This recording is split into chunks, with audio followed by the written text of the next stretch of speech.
oleh. Kita akan mendengarkan pemaparan materi dengan judul pengembangan kurikulum diferensial di sekolah yang akan dibawakan oleh Susan Ikawati MPD atau biasa kita panggil Dikaris dengan panggilan Teacher Susan. Beliau merupakan lulusan S1 Teknik Informatika ITS Surabaya. Beliau memutuskan untuk fokus dalam dunia pendidikan sejak tahun 2003 hingga sekarang. Beliau telah menyelesaikan S2 Pendidikan Kristen di STAN Malang dan STIPAK Malang. Beliau mempunyai semangat belajar yang tinggi sehingga saat ini beliau sedang mengambil S3 Pendidikan Luar Sekolah di Universitas Negeri Malang. Peran beliau di Sekolah Kristen Karis adalah menjadi guru kelas SD Sekolah Dasar di Karis sejak tahun 2005. Kemudian menjabat sebagai wakil kepala sekolah dari tahun 2011 sampai tahun 2014. Dan menjadi kepala sekolah SD Karis sejak tahun 2014 hingga saat ini. Saat ini beliau sedang fokus mempelajari tentang self-directed learning. Beliau menjadi lebih ingin tahu bagaimana proyeksi konsep Merdeka Belajar mempengaruhi keterampilan self-directed learning seseorang. Mari kita sambut narasumber kita dengan aplaus yang meriah. Selamat belajar. Waktu dan tempat kami silakan. Silakan Teacher Susan. Terima kasih Teacher Vita. Tes dulu, belum tes suara. Apakah suara saya terdengar? Oke, saya senang melihat wajah-wajah yang ada di jauh-jauh, tempat jauh-jauh. Ada yang dari Malang, ada yang dari Serui, ada yang rombongan di Bokondini. Hai teman-teman yang sedang rombongan bersama-sama mendengarkan di Bokondini, terima kasih banyak untuk waktunya. Semoga kita bisa bersama-sama terus ya, sampai nanti terakhir. Hilang semua lampu mati, hujan bedek gitu ya, selesai semua. Nah, Bapak Ibu, teman-teman semua, kita akan sama-sama belajar. Sebenarnya sama-sama belajar karena ini juga hal yang baru ya. Pengembangan kurikulum diferensiasi di sekolah. Kalau tadi yang ikut di sesi 1 bersama dengan Teacher Faith, juga belajar tentang differentiated instruction. Terus bedanya apa dengan sesi ini? Mirip-mirip lah gitu. Tapi saya akan lebih banyak berbicara tentang bagaimana mempersiapkannya di dalam kurikulum sekolah. Nah, bagi Bapak Ibu, teman-teman yang tadi sudah bersama dengan Teacher Faith, pasti sudah mendapatkan gambaran begitu ya, apa itu differentiated instruction. Tapi bagi yang belum, saya akan sekilas mengulangnya, tetapi mungkin tidak banyak-banyak. Nanti bisa cek di kanal YouTube kami, Karis Indonesia, cek sesinya Teacher Faith ya, untuk lebih detailnya. Oke, baik. Saya akan share screen. Oke. Jadi judul ini pengembangan kurikulum diferensiasi di sekolah. Kenapa sih kok sekarang jadi kok sampai 2 pembicara ngomongin tentang kurikulum diferensiasi? Jadi teman-teman, Bapak Ibu semua, kalau teman-teman mengikuti perkembangan ya, sebentar lagi tahun ajaran depan kurikulum sekolah akan berubah gitu ya.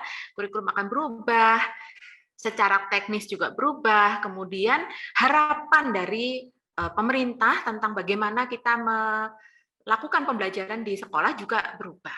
Nah, kurikulum diferensiasi ini adalah kurikulum yang coba dikembangkan oleh pemerintah untuk bisa digunakan setiap sekolah di Indonesia mungkin mulai tahun ajaran depan ya. Bagi sekolah-sekolah yang berkesempatan dan memiliki ini ya kehormatan untuk menjadi mengikuti program sekolah penggerak mungkin sudah mulai mendengar tentang ide kurikulum diferensiasi ini. Bagi teman-teman saya tahu ada calon guru penggerak di grup ini, kemudian mungkin juga ada para guru penggerak di dalam grup ini. Mungkin juga pernah mendengar tentang kurikulum diferensiasi. Kenapa? Karena ini sebetulnya harapan dari pemerintah untuk kita bisa sama-sama lakukan di sekolah. Kalau ngomong tentang guru penggerak, sekolah penggerak, kemudian berbicara juga tentang program Merdeka Belajar ya, teman-teman dan Bapak Ibu semua, ini tidak lepas dari konsep pemikiran Ki Hajar Dewantara yang ingin diangkat kembali di dalam pendidikan kita di Indonesia. Nah ini kenapa kami sedang gegap gempita juga membagikan tentang kurikulum diferensiasi. Kalau tadi bersama dengan Teacher Faith, beliau memiliki latar belakang pendidikan memang khusus belajar tentang kurikulum diferensiasi. Saya tidak ada background tentang belajar tentang kurikulum diferensiasi secara formal, tetapi kami di Sekolah Karis, kami telah mencoba melakukan hal ini juga di dalam keseharian kami. Bahkan kalau saya boleh berbagi, sejak saya datang ke Karis di tahun 2005, saya melihat Karis sudah mulai mendalami apa yang disebut dengan kurikulum diferensiasi. Jadi ketika ide ini keluar dan dinyatakan akan digunakan di seluruh sekolah di Indonesia, kami sangat menyambut dengan senang hati dan berharap kami bisa belajar juga lebih lagi untuk melakukannya dengan baik. Oke. Nah, sekilas saya akan sedikit mengulang. Jadi apa sih pembelajaran diferensiasi? Nah, saya lebih mau melihatnya dalam perspektif ini, bahwa pembelajaran diferensiasi adalah respon proaktif guru terhadap kebutuhan siswa. Jadi ini merupakan respon sebetulnya. Dan respon yang proaktif, bukan reaktif. Kalau di dalam pembelajaran kita, seringkali mungkin ya yang terjadi adalah kita menjadi reaktif. Kalau terjadi sesuatu, terjadi masalah, kemudian kita baru pikir gitu ya, harus bagaimana ini? Kalau terjadi situasi yang berbeda dengan apa yang kita rencanakan, kita baru berpikir harus bagaimana. Respon proaktif itu artinya kita sudah memetakan dulu, kira-kira apa yang bakal terjadi, kira-kira kemungkinan apa yang akan terjadi di dalam kelas. Karena seperti kita tahu, isi ruang kelas kita itu berbeda-beda, begitu kan ya. Anak-anak kita memiliki latar belakang yang berbeda. Kalau tadi dengan Teacher Fit dibahas tentang readiness, mereka juga berbeda, begitu ya. Jadi, ini adalah rencana antisipasi sebetulnya, Bapak, Ibu, dan teman-teman semua. Ini adalah respon proaktif guru. Ada sejarah singkat begitu ya tentang pendidikan. Kalau dulu ada yang namanya one room schoolhouse. Satu kelas ya sudah, isinya macam-macam, bahkan usianya macam-macam. Kemudian di tahun 1975 ada yang namanya ABK. Dikenalkan dengan anak berkebutuhan khusus. Tadi di sesi sebelumnya juga ada pertanyaan. Bagaimana kalau ada anak berkebutuhan khusus? Iya, awalnya kurikulum diferensiasi ini mungkin banyak kita kenal hanya diberikan untuk anak-anak berkebutuhan khusus. Ada kurikulum tersendiri, namanya mungkin bisa disebut IEP ya, Individualized Educational Program, untuk satu anak atau dua anak atau lebih yang berkebutuhan khusus di dalam kelas. Itu dulu. Kemudian 1985 mulai muncul bukan hanya anak yang berkebutuhan khusus, yang mungkin anak kurang begitu ya, mungkin bisa dikatakan mengalami gangguan belajar. Tapi kemudian mulai dikenali yang namanya differential education for gifted and talented students. Jadi mulai dipertimbangkan bagaimana kalau anak-anak ini ternyata kebutuhannya lebih dari rata-rata kelas. Nah, itu menjadi pertimbangan. Tahun 1995 sebetulnya nih ya, mulai tahun 1995 diperluas lagi, bukan hanya untuk anak-anak berbakat, tetapi lebih untuk semua anak. Nah, ini sampai di Indonesia di tahun ini, di 2021. Harapannya kita segera cepat mengejar gitu ya. Kalau tadi mendengar kisahnya Teacher Fit, dia cerita waktu TK, gitu. Waktu Teacher Fit TK, waktu SD gitu. Jadi memang sudah bertahun-tahun yang lalu, Bapak Ibu. Kita akan mulai. Jadi ayo kita sama-sama belajar dan kita sama-sama bergerak. Ya. Nah, Bapak Ibu, anak-anak kita itu mencapai tujuannya dengan cara dan alat ukur yang berbeda-beda. Setiap anak beda, setiap anak kebutuhannya beda, caranya juga beda. Nah, ini yang mungkin akan sedikit saya bahas lebih panjang, adalah alat ukur yang berbeda. Nah, karena mereka mencapai tujuan dengan cara dan alat ukur yang berbeda, maka guru perlu mempersiapkan cara dan alat yang berbeda-beda juga. Ya. Oke. Ini tiga hal yang saya pikir penting untuk dipertimbangkan ketika sebuah sekolah mau mengembangkan kurikulum diferensiasi. Yang pertama adalah mengidentifikasi tujuan pembelajaran. Ini seperti saya sampaikan tadi, Menyusun kurikulum diferensiasi merupakan respon proaktif, bukan hanya guru, tetapi respon proaktif sekolah. Jadi mengidentifikasi tujuan pembelajaran, apakah itu bisa berbeda untuk tiap anak? Bisa jadi. Apakah berbeda untuk tiap kelompok? Bisa jadi. Dan itu kita siapkan di awal sebagai respon proaktif kita. Kemudian yang kedua adalah melakukan assessment untuk mengidentifikasi kemampuan setiap siswa. Ini sangat penting, karena ketika kita mau merespon, kita harus tahu dulu kebutuhan setiap anak bagaimana. Gitu ya. Nah, ini satu hal yang menarik buat saya ketika saya mempelajari tentang kurikulum diferensiasi. Apakah kita jadi repot? Mungkin di awal, tetapi Bapak, Ibu, dan teman-teman, kalau kita bisa mengidentifikasi kebutuhan siswa dan kemampuan mereka di awal, kita bisa mengeliminasi pembelajaran yang tidak diperlukan. Istilahnya kalau mereka sudah tahu, ngapain diajarin gitu kan ya. Kita ngajarin yang mereka perlu, kita ngajarin yang mereka belum tahu. Begitu. Oke, ini ada beberapa konsep mutlak yang saya mau bagikan dengan Bapak, Ibu, dan teman-teman semua. Bahwa yang pertama, setiap siswa adalah individu dengan kesiapan, minat, dan profil belajarnya masing-masing. Ini tadi sudah dijelaskan lebih dalam di sesinya Teacher Fit, ya. Kemudian yang kedua, ini merupakan pembelajaran yang responsif terhadap kondisi yang berbeda dari setiap siswa karena not one size fit all teaching. Teman-teman, tidak ada satu teknik, tidak ada satu strategi yang itu bisa cocok untuk semua orang, yang cocok untuk setiap anak. Bahkan mungkin hari ini ya, ada yang pengen ikut CTC online gitu. Padahal sebetulnya nggak cocok kalau ikut online. Aduh kok cepet ngantuk ya, aduh kok cepet capek ya gitu ya. Mungkin nggak cocok. Tapi karena pilihan CTC-nya cuma satu, online, jadi ya sudah ya ikut ini saja. Nah, CTC kali ini mungkin kurang responsif, tapi ada nanti rekaman kan di YouTube. Jadi bagi yang mungkin kelelahan gitu ya, aduh nggak bisa mengikuti, aku nggak bisa fokus, atau mungkin lingkungan saat ini sedang tidak cocok untuk bisa mengikuti online CTC ini, maka nanti bisa ngulang lagi lewat YouTube. Nah itu salah satu cara untuk menjadi responsif. Kemudian pendekatan diferensiasi itu harusnya proaktif bukan reaktif. Nah ini disampaikan, ini adalah konsep mutlak ya Bapak, Ibu, teman-teman, ini hal yang perlu kita garis bawahi. Kemudian guru berperan seperti seorang koki yang menyediakan berbagai macam menu. Ini bagi yang belum mengikuti sesi tadi, ini sekilas gitu ya. Kemudian prinsipnya, ada 5 hal yang saya mau sampaikan. Yang pertama, kurikulum berkualitas, pengajaran yang responsif, asesmen berkelanjutan, pengelolaan kelas, dan lingkungan belajar yang kondusif. Kok banyak? Iya. Banyak ternyata.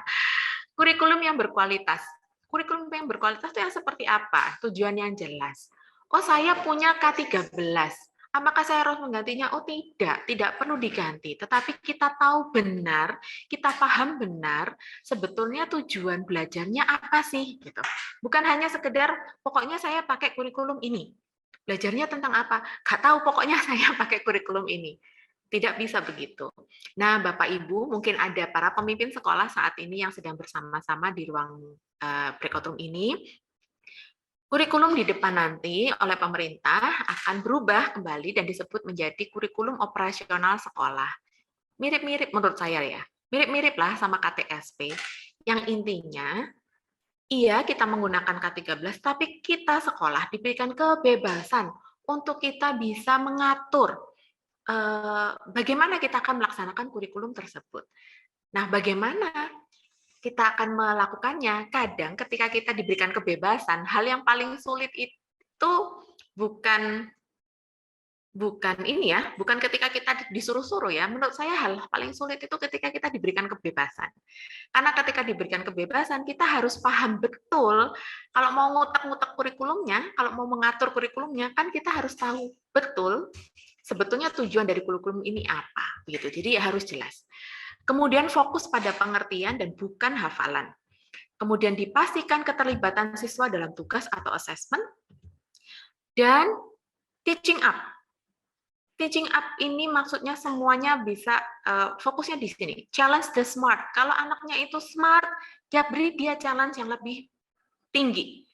Kemudian kalau dia tidak bisa, ya berikan scaffold. Scaffolding itu bantuan begitu ya, bukan membantu untuk mengerjakan, tetapi mungkin di breakdown, mungkin dipotong-potong tugasnya supaya dia bisa menyelesaikan tugasnya semua dengan baik. Kemudian prinsip yang kedua adalah pengajaran yang responsif. Nah, ini akan sering didengar ya, karena saya berharap konsep ini bisa kita tangkap dengan baik. Responsif terhadap apa? Responsif terhadap budaya. Oh, anak saya yang di Papua ini anaknya semua Papua kok, gitu ya. Oh, jangan salah, di Papua pun sukunya beda-beda. Yang di Malang, oh sukunya Jawa semua. Oh tidak, kita beda-beda, begitu ya. Kemudian latar belakang keluarganya juga beda-beda. Budaya mereka beda-beda. Apa yang mereka bawa dari rumah berbeda-beda. Dan kita perlu responsif. Kalau tadi Teacher Fit sempat mengatakan begitu ya, ketika datang ditanyain, suka makan mie atau makan nasi? Oh mungkin saya bisa nanya, ini pasti jawabannya beda. Mau mie apa nasi? Ada yang jawab ubi, padahal nggak ada di pilihannya gitu ya. Itu responsif terhadap budaya. Kemudian responsif terhadap situasi. Bagaimana situasi mereka? Ketika mereka datang ke sekolah, apa yang mereka bawa? Bagaimana suasana hati mereka? Apa yang mereka rasakan? Apa yang mereka harapkan? Kemudian responsif terhadap perkembangan siswa. Dan ketika kita responsif, maka yang bisa kita lakukan adalah menyesuaikan dengan kesiapan mereka, minat dan bakat mereka, gaya belajar dan pendekatan yang dibutuhkan. Oke, Bapak Ibu teman-teman, saya mau berhenti di sini sebentar. Saya mau bertanya, saya akan stop share ya, supaya saya bisa lihat teman-teman semua. Oke, baik. Oke, tadi Teacher Fit sudah melakukan latihan ini. Mungkin saya bisa pakai sekalian. Tadinya saya mau pakai chat sih, tapi saya pikir kalau teman-teman bisa open cam, gitu ya, boleh open cam. Tapi yang tidak bisa nanti bisa tulis di chat, ya. Oke. Baik, terima kasih.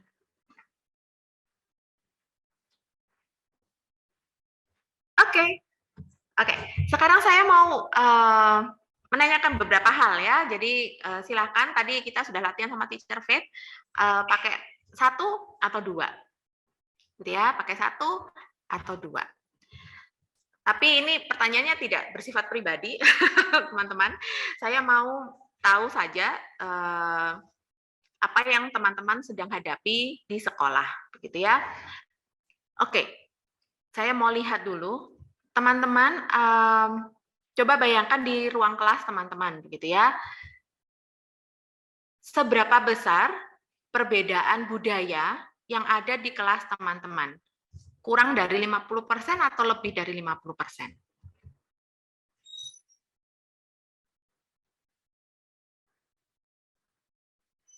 Yang beda-beda, perbedaannya kurang dari 50% bisa tunjuk tangan 1, yang lebih dari 50% bisa jari 2.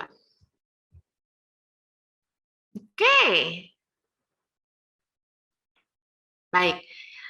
Lalu saya mau tanya, teman-teman siapa yang sudah melakukan mengenali, gitu ya, ada proses untuk mengenali budaya anak-anak yang berbeda di dalam kelas? Yang sudah nomor 1, yang belum nomor 2.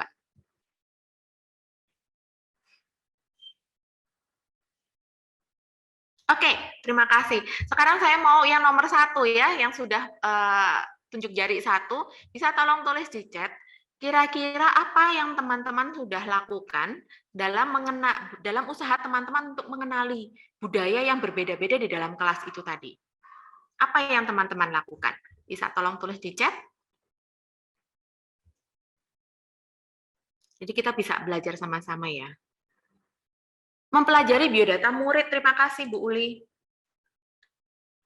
Belajar bahasa, PTC. PTC itu Parents Teachers Conference gitu ya. Oke.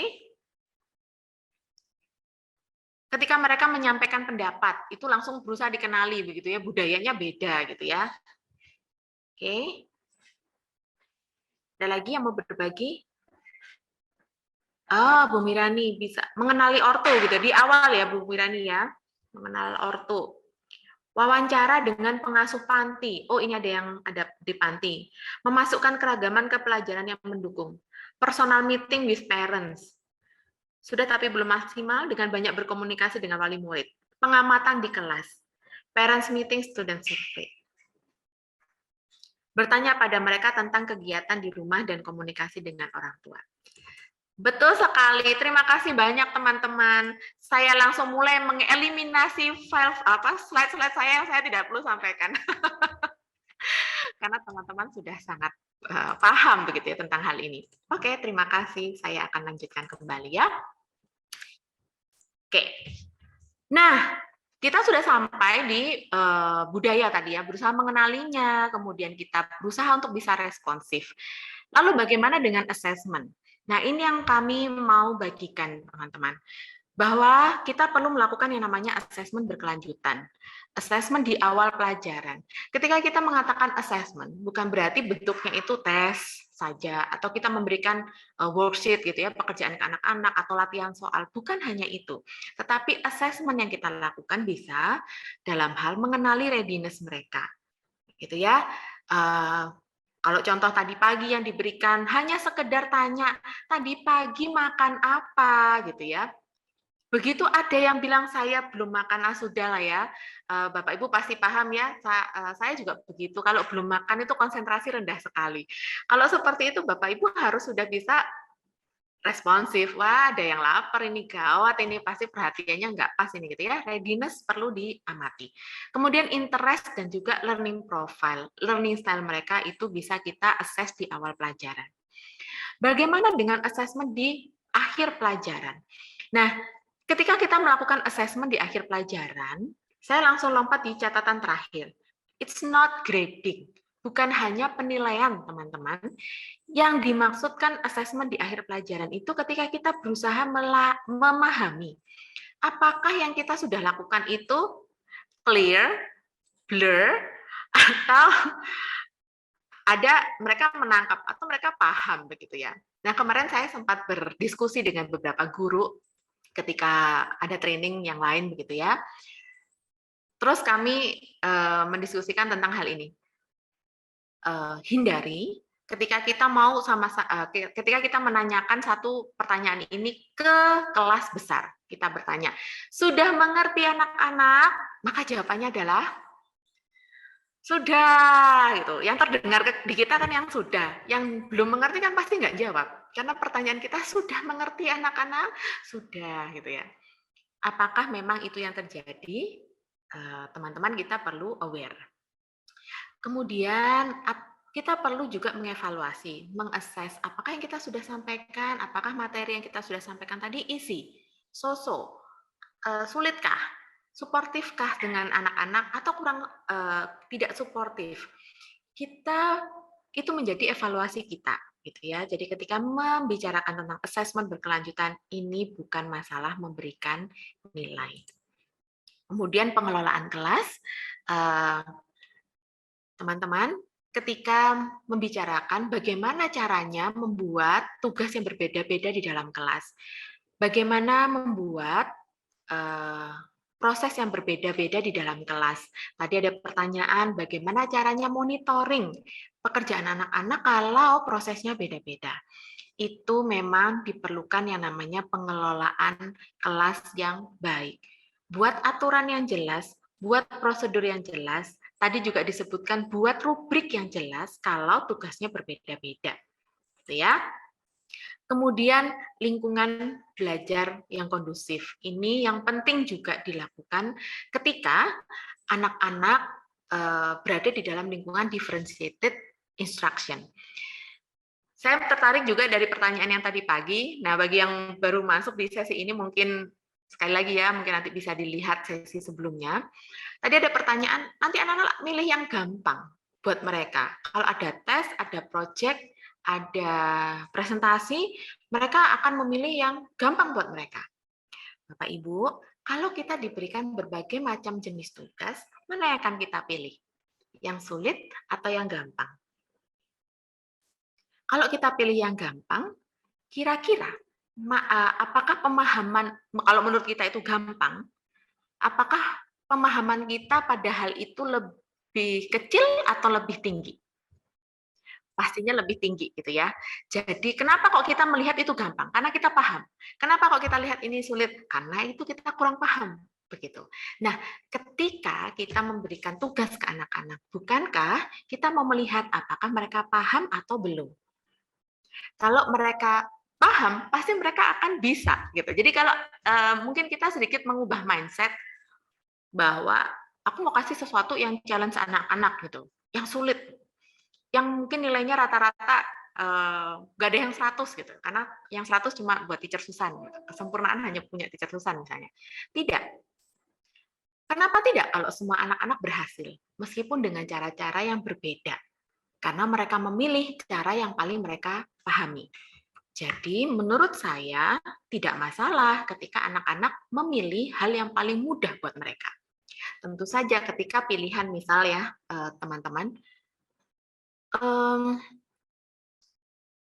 silakan mempresentasikan begitu ya materi yang kita tadi yang kita pelajari, 1 dalam bentuk tulisan, 2 dalam bentuk lagu, 3 dalam bentuk gambar, 4 dalam bentuk infografis begitu ya. Tentu saja yang memilih dalam bentuk lagu itu anak yang musikalitasnya tinggi. Gitu kan ya. Tentu saja yang mau presentasi anak yang memang kemampuan untuk presentasinya tinggi. Anak yang pinter di infografis, di desain, pasti akan memilih infografis. Dia nggak akan milih nyanyi gitu kan ya. Nah, seperti itu kira-kira. Lalu bagaimana kalau anak-anak tidak mau berkembang di area yang lain misalnya? Nah, itu ada kesempatan Bapak Ibu ketika kita melakukan diferensiasi bukan pada produk, tetapi kita melakukan diferensiasi pada konten. Produknya sama, itu bisa. Nah, ada satu hal yang saya mau garis bawahi. Jadi iklim belajar, lingkungan belajar yang kondusif ini kita perlu latih ke anak-anak. Sulit Bu Susan, iya karena ini hal yang baru. Gimana kalau anak-anak belum terbiasa milih, dipilihin dulu. Nanti lama-lama mereka akan bisa. Nah, saya mau menggarisbawahi bagian growth mindset, the power of yet. Ini yang saya suka. Ketika anak-anak merasa tidak bisa, begitu ya, saya selalu mengingat tentang mindset ini, the power of yet. Belum, semuanya harus belum. Ketika anak-anak bilang, I'm not good at this, kita jawab, belum. Bukan nggak pinter, tetapi belum pinter. Aku nggak ngerti, bukan nggak ngerti, tetapi belum ngerti. Ini nggak berhasil, teacher. Bukan nggak berhasil, ini belum berhasil. Dengan cara begitulah ketika kita mendorong anak-anak untuk melakukan berbagai macam cara, mengeksplorasi mereka dengan berbagai macam proses dan produk, anak-anak bisa mengembangkan dirinya. Lingkungan yang seperti ini yang kita mau ciptakan di dalam kelas kita. Saya tidak akan membahas ini lebih dalam, tapi saya memberikan deskripsi karena ini tadi sudah dibahas di sesi pertama. Jadi ada tadi hanya CPP ya, konten, proses, dan produk. Saya menambah dengan iklim dan lingkungan belajar karena ini yang akan masuk nanti di dalam kurikulum diferensiasi yang sedang dikembangkan oleh kementerian, teman-teman. Oke, lanjut. How to start? Bagaimana memulainya? Ini yang kira-kira akan seperti ini. Kita melakukan pre-assessment dulu. Kita tahu keragaman yang ada di dalam kelas kita, baik kemampuan maupun kebutuhan, baik budaya maupun situasi dan segala macam. Kapan ini dilakukan? Kalau yang kami sudah lakukan di sini ya, kami melakukan itu bahkan sebelum anak-anak masuk. Ketika anak-anak sudah masuk melalui Parents Teachers Conference misalnya, atau ketika bersama-sama dengan anak-anak, dan bahkan dalam keseharian kita bisa lakukan ini. Kemudian ada kurikulum yang akan dikembangkan setelah kita melakukan pre-assessment, kemudian baru nanti akan bisa lebih detailkan keragamannya ada di mana. Diferensiasinya ada di mana? Di kontenkah, proses, atau produk, kemudian ada evaluation. Kita akan bahas satu. Nah, pre-assessment. Teman-teman, ada sekolah, saya tahu, ada sekolah itu yang sangat lengkap. mereka melakukan apa yang namanya tes minat dan bakat kepada anak-anaknya. Waduh, enak sekali ya. Kalau misalnya setiap anak yang masuk itu kita langsung tahu. Nih anak sukanya di sini, enggak bisanya di sini. Nih anak kekuatannya di sini. Itu enak sekali. Jika itu memungkinkan, itu kondisi ideal. Kalau tidak, kita bisa cari tahu kok. Tadi ada beberapa ide ya, bisa tanyakan ke orang tua, ketemu satu-satu, komunikasi dengan wali murid, ini memang sangat penting sekali. Karena yang mengenal anak-anak kita itu ya orang tuanya. Kita bisa berusaha mengenali mereka sambil jalan. Tapi akan lebih ideal kalau kita sudah tahu sebelumnya. Atau kita bisa tanya langsung ke anak-anak. Kalau ada tugas, kamu mau melakukan yang mana? Mau act it out, mau bermain peran, kamu mau gambar, kamu mau nulis, atau kamu mau nyanyi. So mereka milih. Waduh, mereka ada yang nggak mau milih, pilihin deh gitu. Jadi mereka harus belajar milih. Mungkin sesekali mereka akan pindah-pindah, nggak apa-apa. Ada anak-anak yang punya kekuatan cukup banyak gitu ya, dan mereka bisa memilih tergantung mood gitu. Nggak apa-apa juga. Nah, tadi ada pertanyaan, apakah ini perlu dilakukan di semua pembelajaran? Tidak, teman-teman. Ini ya, ini kayak gelombang begitu ya. Jadi tidak harus yang namanya diferensiasi itu dilakukan di sepanjang tahun. Tidak harus dilakukan di setiap unit, tidak harus dilakukan di setiap lesson. Begitu ya. Ini ada beberapa ide. Oh, di sini aku mau membuat ini. Di sini aku nggak apa-apa, wes ini nggak usah gitu ya. Ini pakai whole class aja, share information. Tapi di sini bikin permainan yang berbeda. Ini kembali lagi ke whole class misalnya. Jadi, teman-teman bisa mengikuti, merencanakan dengan responsif tadi ya. Jadi, kita tidak menjadi reaktif, tapi kita memberikan ruang untuk anak-anak bisa mengembangkan minat dan bakatnya yang berbeda-beda. Oke, saya akan masuk ke grading system. Nah, teman-teman, ini yang saya mau sampaikan. Ada 3 hal. Yang pertama adalah penilaian berdasarkan kriteria, bukan norma. Maksudnya begini, teman-teman, kalau misalnya ada anak yang matematikanya itu selalu dapat 4, ada anak yang matematikanya itu selalu dapat 8. Nah, setelah ikut pelajaran kita, anak yang nilainya 4 itu tadi naik bisa sampai 6. Anak yang nilainya 8 itu tadi naik sampai 9. Kalau dengan sistem kita yang sekarang, maka anak yang nilainya 4 pindah ke 6 itu tadi akan tetap tidak naik. Akan tetap dilihat anak yang nilainya 9 itu jauh lebih berhasil. Tetapi kalau kita membicarakan penilaian berdasarkan kriteria, itu akan berbeda. Kita lihat anak yang nilainya 4 itu pasti kemampuannya sangat minimal. Kalau dia bisa naik sampai ke nilai 6, itu pasti dia sudah berusaha sangat-sangat keras gitu ya. Dibandingkan dengan anak yang nilainya 8, yang punya kemampuan mungkin lebih dari temannya. Kemudian dia naik jadi 9, dia naik 1. Apakah dia sebetulnya bisa naik 10? Mungkin bisa. Gitu ya. Nah, jadi dari sini kita menilai anak-anak berdasarkan kriteria, berdasarkan ekspektasi kita apa sih dengan anak ini. Kita lihat kemampuannya, kemudian kira-kira nanti dia bisa nyampe di bagian yang mana. Begitu. Itu yang kita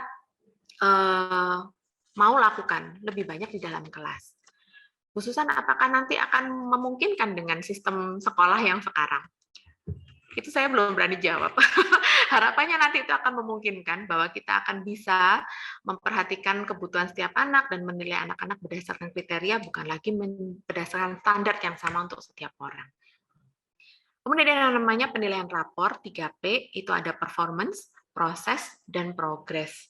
Harapannya kita bisa melihat semua ini, bukan hanya di nilai akhir, tetapi kita juga lihat di prosesnya dan kita juga lihat di progresnya. Dan ini kuncinya. Ketika kita melakukan penilaian dalam sistem pendidikan yang berdiferensiasi ini tadi, umpan balik itu jauh lebih dibutuhkan dibandingkan nilai. Oke, teman-teman, take a deep breath gitu ya. Aduh, kok banyak ya? Saya mengingat 3T. Things take time.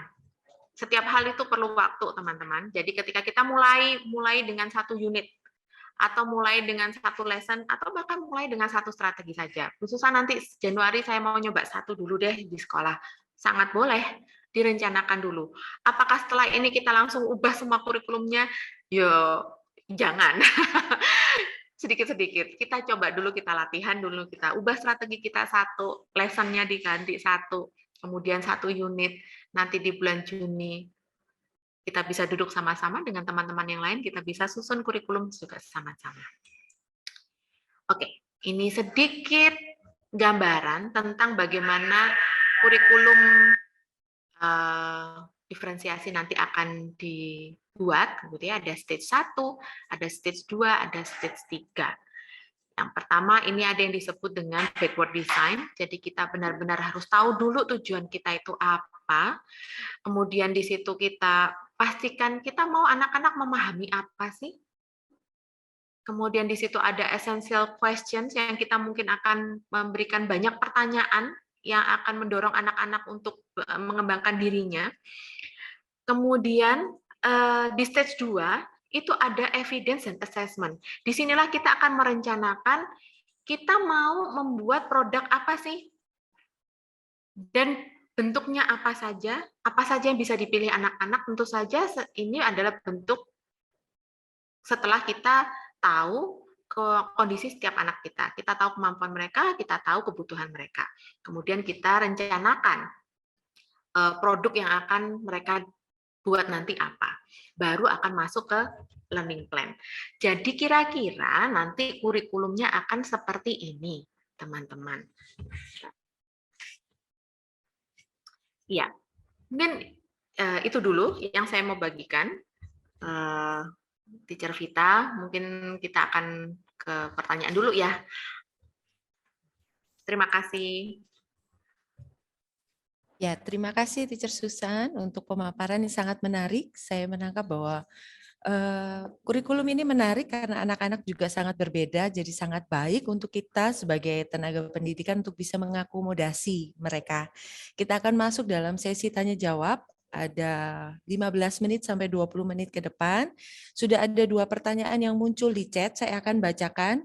Yang pertama adalah dari Ibu, saya tidak tahu ini Ibu atau Bapak, dari Royce Malang. Ada pertanyaannya, saya akan bacakan.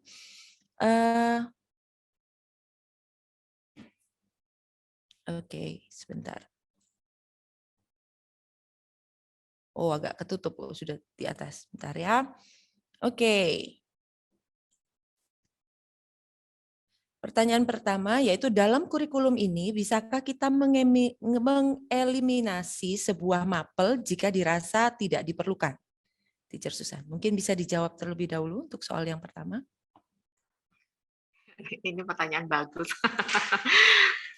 Oke, kalau mapel saya pikir kita tidak bisa mengeliminasi ya, apalagi kalau kita masih berpegang pada kurikulum yang kita sama-sama harus ikuti begitu. Tetapi konon kabarnya begini, kurikulum nanti yang akan di depan itu akan diberikan keleluasaan kepada sekolah untuk mengatur kurikulumnya kapan diberikan ke anak-anak. Jadi kalau dulu K13 itu diberikan per tema gitu ya. Jadi harus diikuti tema 1, tema 2, tema 3, 4 gitu kan ya. Pembelajaran 1, 2, 3, 4 itu harus diikuti. Sekarang tidak. Sekarang diberikan kelulusan misalnya 1 tahun gitu ya. Materinya diberikan ini. Ini harus dikuasai oleh anak kelas 4. Kita bisa atur materi yang mana mau diberikan kapan. Nah, kadang-kadang mungkin kita merasa, oh materi ini, unit ini sepertinya lebih cocok ketemu dengan diintegrasikan dengan materi ini di mapel yang lain begitu ya. Oh yang ini bisa lebih kuat kalau ketemu dengan yang ini begitu ya. Nah, itu bisa diatur oleh sekolah nanti. Gitu. Itu tadi kenapa saya sampaikan kita perlu paham benar supaya kita bisa atur itu. Kalau tidak, kalau belum paham bagaimana Busan? Ya ikut saja apa yang sudah dibuat oleh pemerintah. Nanti sambil jalan, saya pikir Bapak Ibu akan bisa merasakan kok. Oh ini kayaknya kurang pas nih, ini cocoknya ada di sebelah sini nih. oh ini kayaknya duluan ini lebih bagus gitu ya. Sambil nanti kita evaluasi terus dan sambil kurikulumnya terus dievaluasi gitu kan, diperbarui terus. Mungkin gitu ya Teacher Vita, bukan menghapus, mengeliminasi mapel gitu, tetapi mungkin memilih mana yang penting, mana yang lebih bisa ditonjolkan, mana yang lebih penting, mana yang kurang penting, poin-poinnya begitu. Oke, Teacher Susan. Berarti nanti ke depannya sekolah bisa, pemerintah akan memberikan kita juga agak keleluasaan untuk mengaturnya begitu ya. Jadi kita yang mengerti kondisi siswanya dan kemudian tadi ada Teacher Susan mengatakan integrasi juga. Jadi itu akan menolong para guru ini juga untuk mengolahnya begitu ya. Saya tergelitik dengan tadi waktu Teacher Susan menanyakan apakah kita sudah melakukan proses-proses pengenalan diferensiasi di dalam kelas. Tadi dari Ibu Romita Sari Palili dari Tanah Bumbu Kalimantan Selatan, beliau memberikan komentar, kebetulan kami mengajar di tingkat TK dan kebetulan anak-anak sebagian besar lahir di perantauan. Jadi mereka tidak mengerti tentang budaya mereka.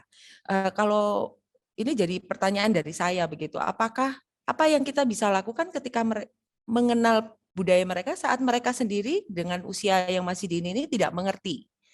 Apakah apa yang bisa dilakukan begitu untuk bisa melakukan pemahaman, pengenalan untuk budaya mereka? Oke, terima kasih Teacher Vita, Bu Romita Sari gitu ya. Mungkin kita perlu samakan persepsi dulu tentang budaya ini seperti apa. Kita tidak sedang membicarakan budaya, misalnya saya orang Jawa nih gitu ya, karena saya lahir di Jawa, ya mungkin saya akan bawa Jawa saya itu gitu ya bersama dengan saya. Tetapi sebetulnya yang kita sedang bicarakan tentang budaya ini adalah apa yang ya budaya mereka yang saat ini sedang bersama dengan mereka. Termasuk Bapak Ibu misalnya ya dengan kondisi sekarang di masa pandemi ini, di masa anak-anak sedang masuk banyak teknologi begitu ya, banyak mereka berhubungan dengan gadget, mereka banyak berhubungan melalui media sosial. Itu kita bisa sebut budaya. Jadi sebetulnya ketika membicarakan tentang budaya yang berbeda-beda, itu sebetulnya kita membicarakan tentang yang saat ini, gitu. Yang itu akan mempengaruhi bagaimana mereka akan kehadiran mereka di dalam kelas, begitu. Nah, kalau mereka anak perantauan, mana yang lebih mempengaruhi mereka, mempengaruhi kehadiran mereka di dalam kelas? Apakah budaya asli mereka, misalnya orang Jawa datang ke Sumba gitu ya, apakah budaya Sumbanya ini, atau kalau mereka lahir dari kecil di sana, papa mamanya yang perantauan begitu ya, berarti mungkin mereka berkembangnya dengan budaya yang sekarang ini begitu di Sumba ini begitu. Jadi mungkin itu yang perlu kita pahami bersama-sama gitu ya, termasuk budaya dalam keluarga. Bahkan ketika sama-sama orang Jawa, budaya di rumahnya itu beda-beda gitu ya. Ada yang orang Jawanya udah berani ngomong gitu ya, terbuka aja, anak-anak mau ngomong sama papa mamanya juga boleh gitu, sama bapak ibunya boleh. Tetapi ada yang nggak bisa ngomong sama orang dewasa, itu tidak diizinkan, itu tabu misalnya. Itu budaya yang akan mempengaruhi kehadiran mereka di dalam kelas. Oke. Terima kasih Teacher Susan. Sudah ada 3 pertanyaan di ruang chat. Kita akan lanjut pertanyaan dari Bapak Erik dari Jayapura. Sebetulnya apa sih tujuan dari diferensi kurikulum ini? Apakah supaya anak-anak bisa flourish di bidang minat dan bakatnya masing-masing? Kalau iya, berarti ini customized untuk setiap anak ya, seperti prinsip homeschooling. Bagaimana prinsip ini bisa ditetapkan dalam konteks sekolah reguler yang sangat terbatas dengan waktu? Begitu, Teacher Susan. Terima kasih Kak Erik, kemarin kita tidak bertemu ya, selamat untuk kelahiran anaknya. Iya, itu tantangan. Itu sebetulnya tantangan ketika proses konsep Merdeka Belajar ini mau diterapkan di sekolah. Itu pertanyaan besar. Bagaimana konsep pendidikan luar sekolah, ini karena saya sedang belajar tentang pendidikan luar sekolah ya, bagaimana konsep pendidikan luar sekolah itu mau dimasukkan ke dalam sekolah. Dan ini yang sedang digodok bersama-sama. Iya, Ini adalah konsep homeschooling, ini adalah konsep bagaimana kita mau bersama-sama mendorong anak-anak untuk bertumbuh sesuai bakat dan minatnya sendiri-sendiri. Tentu saja ada batasan, tetapi kita mau memberikan ruang lebih banyak, pilihan lebih banyak pada anak-anak ketika mereka berada di dalam kelas ini ya, dengan bersama-sama begitu ya, klasikal begitu. Tetapi kita mulai memberikan mereka pilihan, mulai memberikan mereka kebebasan. Tetapi masih ada yang dikontrol. Kalau tadi ada CPP dan lingkungan belajar gitu ya, konten, produk, proses dan lingkungan belajar, tidak semuanya dilepas. Kalau homeschooling mah semuanya dilepas gitu ya. Kamu belajar apa, mau caranya gimana, kita pilih gitu. Kalau di dalam sekolah belum bisa. Kita pilih salah satu dulu. Dan seperti tadi flow-nya tidak berlaku di semua dan setiap pembelajaran. Tetapi ada masanya kita mulai membebaskan produknya. Ada masanya, produk, konten, dan lingkungannya kita kontrol, tetapi prosesnya kita berikan pilihan. Begitu. Jadi iya, kita terbatas, kita sedang belajar sama-sama ini ceritanya, tetapi kita sedang mengarah ke sana. Gitu. Oke, Teacher Susan. Nah, ini apakah berarti kalau kita menerapkan seperti homeschooling ini kan tadi memang kalau di anak berkebutuhan khusus mereka punya AIP begitu. Tetapi ketika kita mengembangkan kurikulum diferensial ini, apakah kita juga akan melakukan hal yang sama begitu? Apakah kita punya IEP-nya entah dikelompokkan atau per pribadi anak itu kita membuat program khusus untuk individual anak? Ataukah seperti itu, Teacher Susan? Oke, terima kasih Teacher Vita. Kita tidak akan membuat untuk tiap anak ya, Bapak Ibu, tetapi kita memberikan pilihan. Mungkin kita mulai dengan 2 pilihan. Yang berarti di dalam kelas itu akan ada 2 kelompok. Apakah bisa lebih? Oh bisa. Kalau nanti pada saatnya nanti kita bisa bikin 3, kita bisa bikin 4, silahkan. Begitu.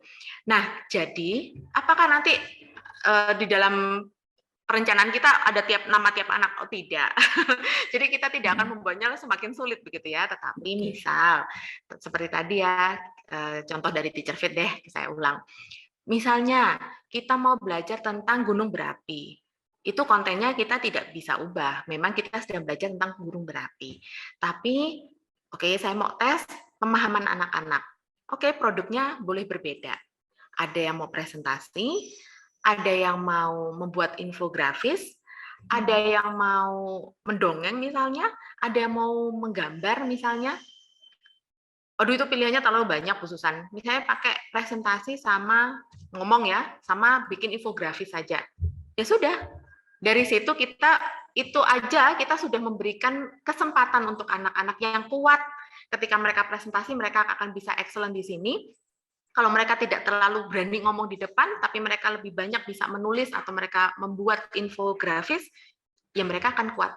Semuanya berhasil dong. Itu memang tujuannya supaya setiap anak merasa aku bisa gitu. Diakomodasi juga begitu ya, Teacher Susan ya.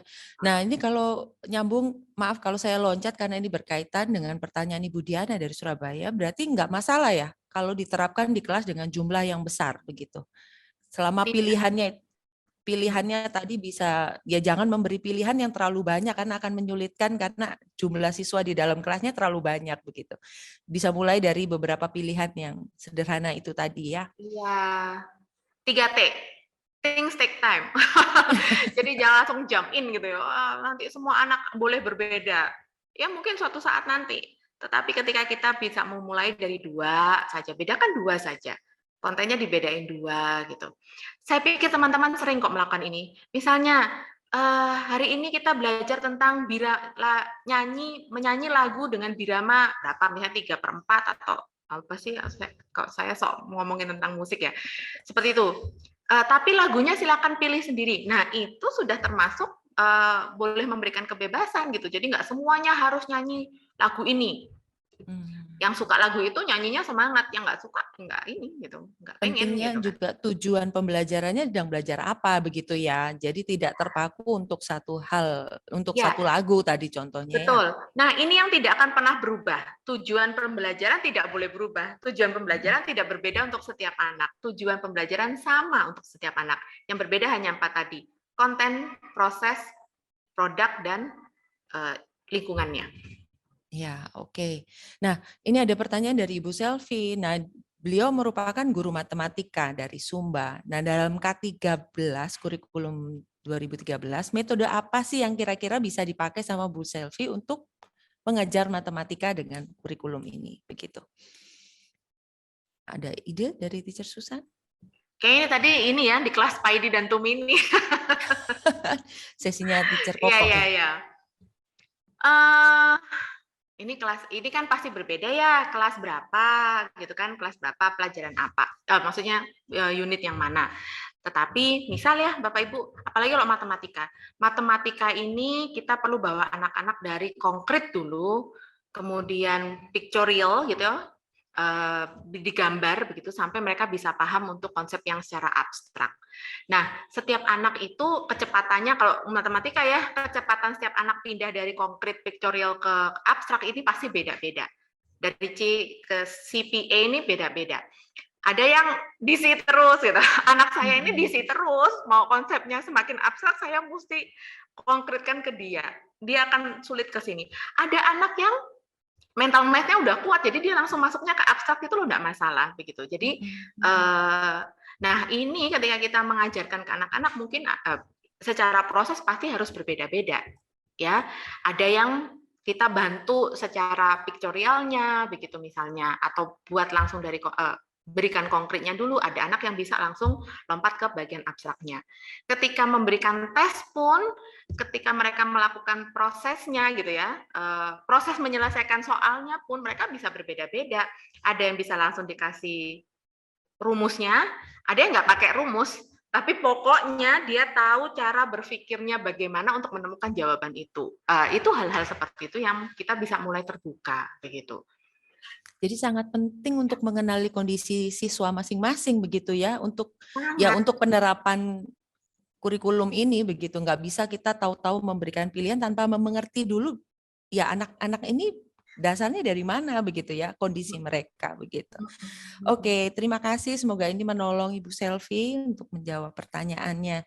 Nah, pertanyaan dari Ibu Ratna Malang. Kita masih punya sekitar 5 menit sampai 7 menit untuk sesi tanya jawab ini. Apakah dalam pengembangan kurikulum diferensiasi ini perlu melibatkan komite sekolah? Kira-kira sejauh mana perannya? Kalau pertanyaan saya mungkin saya sederhanakan, apakah perlu mensosialisasikannya juga kepada pihak orang tua? Karena kan mungkin kenapa kok beda antara satu anak dengan anak yang lain? Takutnya kan tidak objektif juga, mungkin ada pertanyaan seperti itu. Silakan Teacher Susan. Iya, kurikulum Merdeka Belajar ini nanti apa sih dia sebutnya? Saya lupa.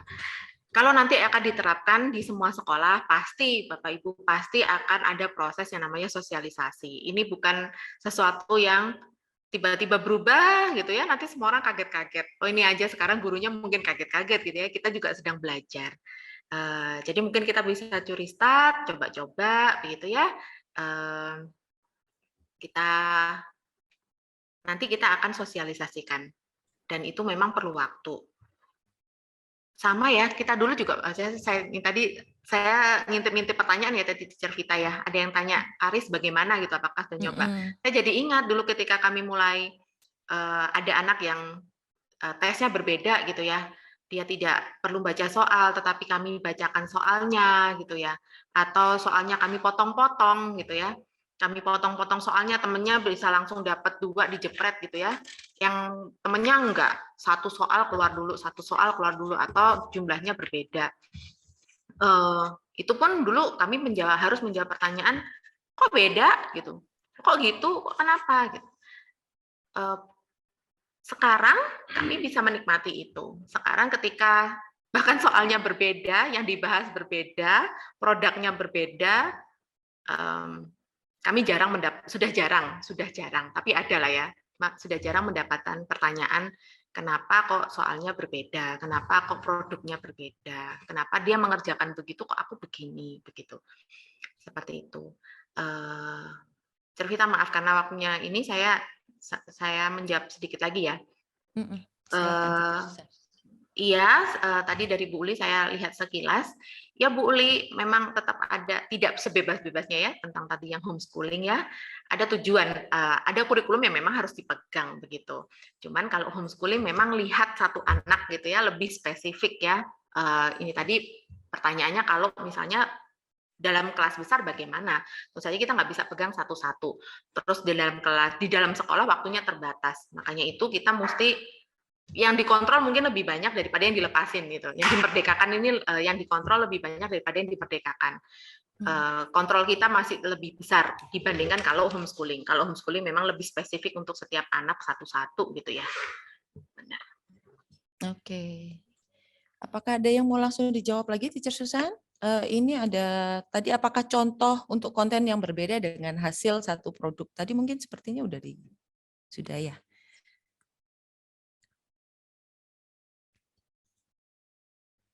Oh, tadi beda produk ya.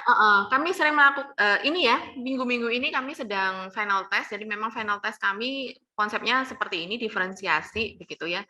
Salah satu contoh, teacher ada yang bisa kasih contoh nggak? Produknya sama, kontennya beda. Kalau yang tadi kontennya sama, produknya yang berbeda. Ini yang pertanyaannya apa? Produknya beda kan? Kontennya sama gitu ya? Apa? Kontennya yang berbeda, tapi produknya sama. Oh, kontennya berbeda, produknya sama. Itu tadi, kalau misalnya kita mau menulis gitu ya, anak-anak mau diminta menulis karya ilmiah. Karya ilmiah itu contoh produk sama, konten berbeda. Kan produknya karya ilmiah, kontennya bisa beda-beda, terserah mereka mau pilih yang mana. Itu contoh produk sama, konten berbeda. Oh iya, jadi ingat ya teacher, kalau di kelas rendah mungkin penggunaan huruf besar tanda titik, nanti agak besar kalimat pasif aktif begitu ya. Jadi fokusnya di situ. Ya, tapi produknya sama-sama menulis begitu ya. Apakah pertanyaan selanjutnya, apakah ini identik dengan pembelajaran sentra? Pertanyaan dari Ibu Anis dari Jombang. Apakah kurikulum ini sama? Pembelajaran sentra itu kita bisa pakai, itu menjadi bagian dari differentiated instruction. Salah satu strategi yang bisa digunakan dalam differentiated instruction, pembelajaran diferensiasi. Salah satunya pakai pembelajaran sentra, ya, learning center. Kalau di kami, ya itu sama aja. Ya. Oke, terima kasih Teacher Susan. Sejauh ini tidak ada lagi pertanyaan. Kalau saya tanya terakhir deh, kalau tadi kan kita melihat kurikulum ini untuk kondisi siswa yang berbeda-beda. Apakah ada tips yang bisa diberikan untuk proses penerapan kurikulum ini untuk gurunya yang kondisinya berbeda-beda? Bagaimana supaya berhasil menerapkannya? Betul, karena learning style gurunya juga beda-beda kan. Betul. Learning style gurunya berbeda-beda. Sebetulnya ini sekali lagi ya, kalau di sini ada para CGP atau GP gitu ya.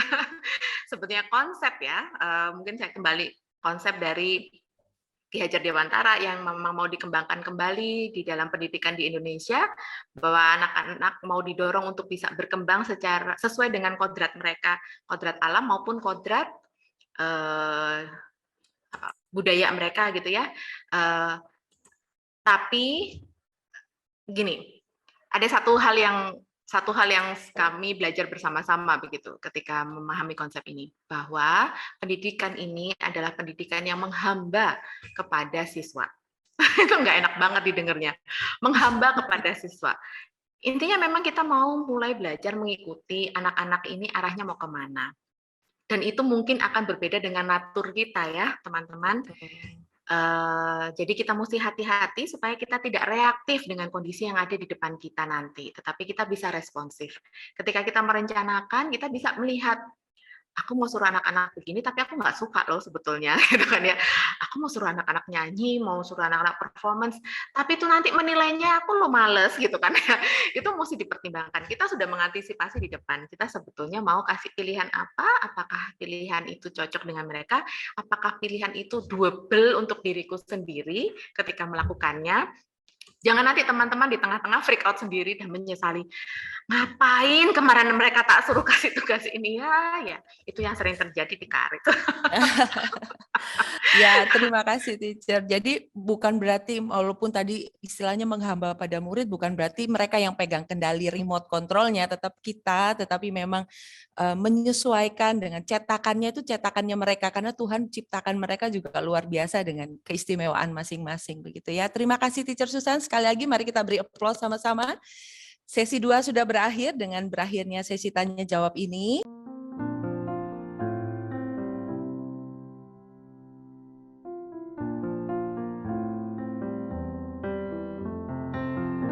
Didukung oleh